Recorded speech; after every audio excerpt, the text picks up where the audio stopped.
নমস্কার। আজ বানাবো দুধ পুলি। তার জন্য প্রথমে জল ফুটিয়ে নিয়েছি আর জলেতে দিয়ে দিলাম একটু নুন। নুনটাকে নেড়ে চেড়ে এই বাটি এক বাটি চালের গুঁড়ি দিয়ে দেবো।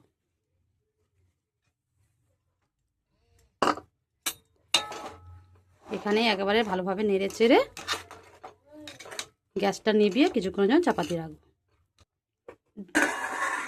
এভাবে ঢাকা দিয়ে রাখবো ততক্ষণ 15 মিনিটের মতন, 10 মিনিটও রাখা যায়। এবার এটা পুর বানাবো। তবে যারা নারকেল পছন্দ নয় বা নারকেল শরীরে সহ্য হয় না, কোনো অ্যালার্জি থাকে বা কিছু প্রবলেম, তো সেই নারকেল ছাড়া আজকে বানাবো পুরটা। তো ওই বাটিতেই হাফ বাটি পরিমাণ সুজি, আমি এক বাটি সুজি ভেজে রাখবো, আর প্রয়োজনে লাগলে নিতে পারবো, কিন্তু হাফ বাটিটাই ব্যবহার করব। এক বাটি সুজি নিয়ে নিয়েছি। আর আমি এখানে ব্যবহার করেছি গণেশের ফাইন সুজি, এটা খুব সুন্দর হয়। তো সুজিটা এবার ভেজে নেবো। হালকা নাড়াচাড়ার পর সুজিটা একটু গন্ধ বেরোলে আমি একটু ঘি দেবো। সুজিতেও সামান্য একটু নুন দেবো, খুব সামান্য। মিষ্টির যে কোনো জিনিসে কিন্তু নুন দিলে তার টেস্ট বেড়ে যায়। তাই অনেকে পছন্দ করেন না, পায়েসে নুন দেয় না, কিন্তু আমরা পায়েসেও নুন দিই। তাই এতে দিলাম, মিষ্টিটা পুর বানাবো, তাতেও নুন দিলাম সামান্য। এইভাবে ভালোভাবে নেড়ে চেড়ে লাল লাল করে সুজিটা ভেজে নেবো। একটু ভাজা ভাজা গন্ধ বেরিয়েছে, এই মুহূর্তে আমি দিয়ে দেবো একটু ঘি। 1 চামচ পরিমাণ ঘি নিয়েছি। শীতকাল তো বসেই গেছে ঘি। এইভাবে ঘি দিয়ে একটু ভেজে নেবো। এখানে আমি ব্যবহার করেছি রেড কাউ ঘি। এই দেখো, ঘিটা কিন্তু সত্যি খুব সুন্দর একটা সেন্ট, গন্ধ, স্বাদে গুণে অপূর্ব। তো আমি এটা ব্যবহার করলাম রেড কাউ ঘি। তোমরাও চাকুশি ঘি ব্যবহার করতে পারো। তো ঘিটা এবার ভালোভাবে সুজির সাথে দিয়ে ভালোভাবে সুজিটাকে ভেজে নিচ্ছি।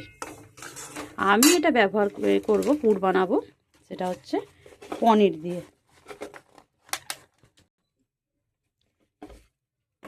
এই যে পনিরটা নিয়ে নিয়েছি। পনিরটা কিন্তু ফ্রিজ থেকে একটু আগে বার করে রাখবে। এটাকে একটু ভালোভাবে স্ম্যাশ করে নেবো, আর এটা সুজিটা ভেজে তুলে রাখবো। দেখতে থাকো। ভিডিওটা ভালো লাগলে অবশ্যই নিজেরাও বাড়িতে বানিয়ে খেয়ে দেখো কেমন হয়েছে, অবশ্যই কমেন্ট করে জানিও।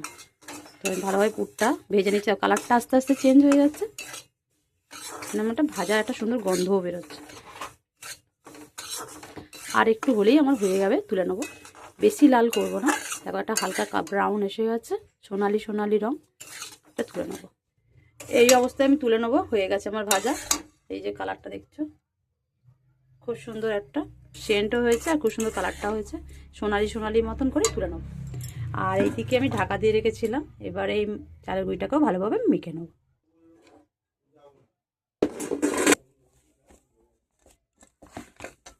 এটা ভালোভাবে ময়দার মতন মেখে নিতে হবে। দেখো এইভাবে মেখে মেখে ডো আকারে করে নিলাম। ডোটা দেখো শক্ত নয়, নরম। আর তোমাদের একটু যদি হাতে লাগছে, তো এই অবস্থায় কিন্তু তোমরা একটু ময়দা নিতে পারো। একটু ময়দা দিয়ে হাতটা ছাড়িয়ে নেবো, আর লেচিগুলো কেটে নেবো। একে একে লেচিগুলো কেটে নিলাম। এবারে হাত ভালোভাবে এটা গোল করে নেবো। এবারে চলে আসি পুরের দিকটা। সুজিটা ঠান্ডা হয়ে গেছে, একটু নামিয়ে নিচ্ছি।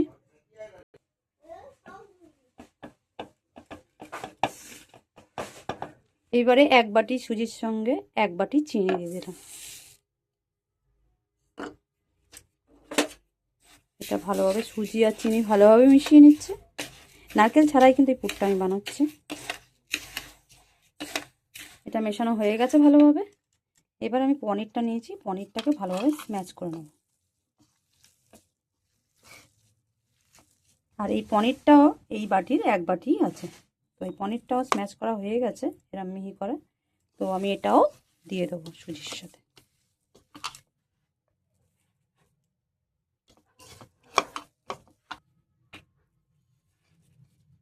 আর এটাও ভালোভাবে সুজি আর চিনির সাথে মিশিয়ে নেব।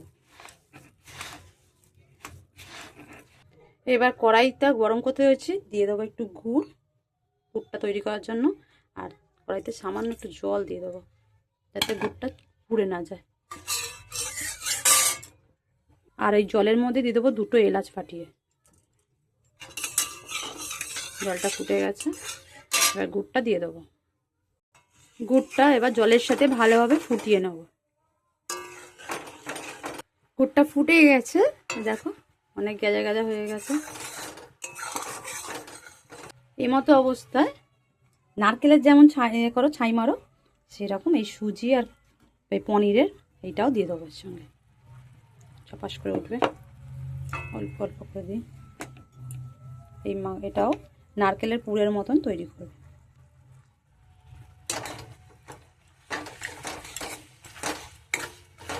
দেখো এটা নারকেলের ছাই দেওয়ার মতনই ভালোভাবে পুরটা তৈরি করে নিয়েছি।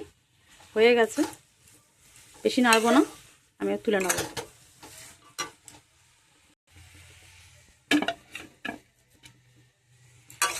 এইটা দিয়ে কিন্তু তোমরা পাটিসাপটাও করতে পারো, আর এই পুরটা বানিয়ে রেখেও দেওয়া যায়।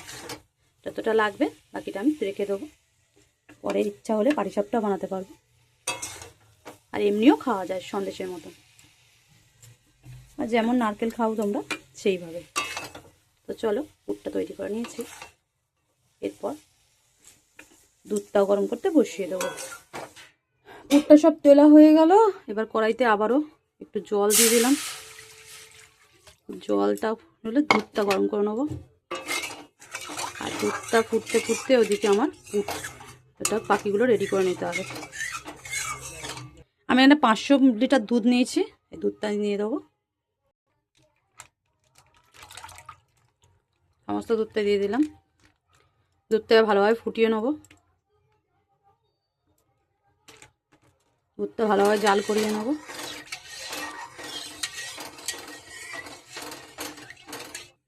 দুধটা ফোটার সময় 3টে এলাচ ফাটিয়ে দিয়ে দিলাম।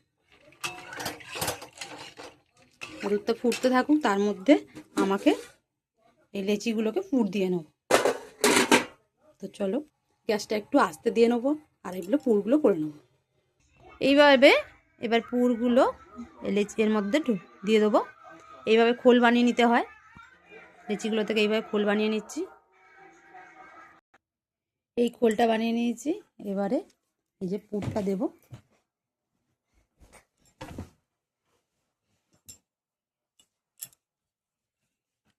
এই যে অল্প করেই পুরটা দিলাম। এবারে মুখ দুটোকে ভালোভাবে জুড়ে দেবো।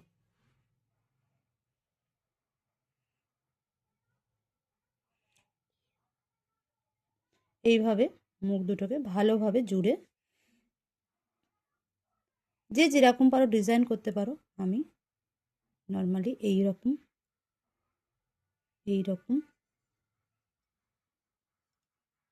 এইরকমভাবে ডিজাইন করলাম। এটা দেখতে ভালো লাগে, মন্দিরের মতো। তো তৈরি হয়ে গেছে আমার এইভাবে। দেখো আমি একে একে তৈরি করে নিচ্ছি, তোমরা এইভাবে তৈরি করে নিতে পারবে। তো তৈরি হয়ে গেছে, বাকিগুলো করে নিই, একসাথে সব দুধের মধ্যে ছেড়ে দেবো। আমার হেল্প করতে এসছে আমার শ্রুতি, আর ও বেশ ভালোই করছে। দেখো তোমরা যদি যারা পারো না, তারা কিন্তু এরকম করে নিতে পারো। এই দেখো পুরো লুচির মতন করে নিয়েছে, আর এর মধ্যে পুর দেবে। তারা ওকে পুরটা আমি করে দিচ্ছি। আমি হয়নি এখনো। এই দেখো বেশ ভালোই হয়েছে। দেখো ও কিন্তু এই প্রথম, জীবনে প্রথম এই জ্ঞান, তো ও পিঠে বানানো দেখছে, আর এই যে পিঠে নিজে হাতে তৈরিও করছে। দেখো চেষ্টা করছে, বা ভালোই করছে কিন্তু। বাহ বাহ বাহ, খুব সুন্দর। দেখো দেখো দেখো মুখ দুটোকে জুড়ছে, এই দেখো। বাহ বাহ বাহ। ও, তোমাদের কেমন লাগলো আমার সোনা পিঠে বানানো? ভালো লাগলে অবশ্যই একটা লাইক করে দিও। এই দেখো শ্রুতি কি সুন্দর পিঠে বানাচ্ছে। দেখো এই ফার্স্ট টাইম ও পিঠে কি জিনিস জানতেও না, এই প্রথমেও বানাচ্ছে। তো চলো এটা পুরোটাই বাকিটা বানিয়ে নিই। বাহ, পাখনা হাঁস মুরগি ঠ্যাং ভালোই হয়েছে। দুটো পাখনা করেছে মাছের মতো, হাত ছাড়াও ভালোই হয়েছে। বাহ, খুব সুন্দর হয়েছে। আমার পুর দিয়ে তৈরি করা হয়ে গেছে। এবারে দুধটা ফুটলে দিয়ে দেবো ওগুলো। তার আগে দুধের মধ্যে দিয়ে দেবো 1 বাটি চিনি, চিনিটা ভালোভাবে দুধের সাথে ফুটিয়ে নেব। দুধ ফুটে গেছে, এবারে একে একে পিঠেগুলো দিয়ে দেবো। তো সবার প্রথমেই দেখো শ্রুতির বানানো এই লাভ এইটা দিয়ে দিলাম, দিয়ে দিচ্ছি একে একে সবগুলোই।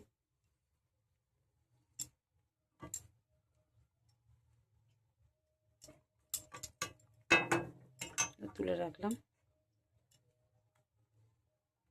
আর এই সবার শেষে এই তিমি মাছটা এটা আমার মেয়েরই বানানো, শ্রুতির বানানো। তাই তিমি মাছটা চলে যাচ্ছে দুধ গঙ্গা যাওয়া হয়। তাহলে এবার ফুটিয়ে নেবো। ফুটিয়ে নেওয়ার পর ওপর থেকে লাস্টে একটু গুড় দিয়ে দেবো বা বাতাসা দিয়ে নামিয়ে নেবো। একটু ভালোভাবে ফুটে যায়, এর কালারটাই চেঞ্জ হয়ে যাবে, তখন বুঝতে পারবে এটা ভালোভাবে বয়েলিং হয়ে গেছে। এখন নাড়া যাবে না। দেখো এটা আপনা থেকেই ফুলে উঠে দেখো ভাসছে, ওপরে উঠে গেছে। এগুলো ফুটতে ফুটতে, তার মানে কালার দেখে বুঝতে পারছো এইগুলো কিন্তু এবার সিদ্ধ হয়ে গেছে। এবারে আমি নাড়তে পারি। চলো এইভাবে একটু দেখে নিলাম, সবই ফুলে উঠেছে, মানে এগুলো সব সিদ্ধ হয়ে গেছে, এখন ভেসে উঠেছে। এবার আমি কিছু লাল গুড়ের বাতাসা এর মধ্যে দিয়ে দেবো। তোমরা গুড় থাকলে গুড়ও দিতে পারো। এটা কিছুক্ষণের মধ্যে এক্ষুনি গলে যাবে। দেখো কালারটা পাল্টে গেছে, দেখে বোঝা যাচ্ছে তৈরি হয়ে গেছে। দেখো তো আমার তৈরি হয়ে গেছে দুধ পুলি পিঠা। রেসিপিটা ভালো লাগলে অবশ্যই লাইক করো। তো আমি তুলে নেবো একটু। দেখো এবারে তুলে নেবো। এত সুন্দর বসে গেছে।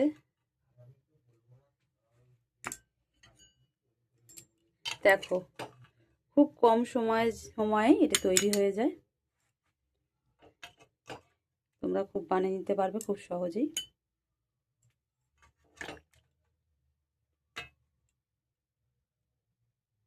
এইভাবে খুব কম সময়ে চটজলদি তৈরি করে নাও পৌষ মাসে দুধ পুলি পিঠা। তো ভিডিওটা ভালো লাগলে অবশ্যই লাইক করো। আজকের মতন আমার রেসিপি তৈরি। চলো তোমাদের একটা কেটে দেখিয়ে দিচ্ছি কতটা সুন্দর হয়েছে। এতটা সুন্দর নারকেল ছাড়াই এই নারকেল ছাড়া পুরভরা পিঠা অসাধারণ। খুব সহজ রেসিপি।